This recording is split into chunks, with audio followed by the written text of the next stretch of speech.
अहिल्यानगरमधून एक धक्कादायक घटना समोर आली आणि सर्व परिसर सुन्न झाले। जिल्ह्यातील सीताराम सरडा विद्यालयामध्ये एका विद्यार्थ्यानं विद्यार्थ्याचीच हत्या केल्याचं समोर आलं। भरवर्गात झालेल्या या थरारक घटनेमुळे अख्खं वर्ग घाबरलं होतं। शाळेच्या आवारातच 8वी मध्ये शिकत असलेल्या मुलानं 10वीत असलेल्या मोहम्मद या विद्यार्थ्यावर हल्ला केला। वर्गात शिक्षक नव्हते याचा फायदा घेत दोन विद्यार्थी वाद घालू लागले।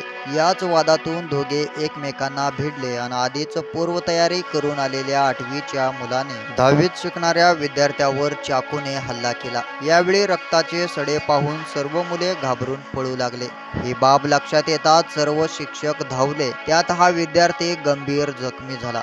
त्यानंतर त्याला जिल्हा रुग्णालयात उपचारार्थी घेऊन जात असताना त्याचा दुर्दैवी अंत झालाय।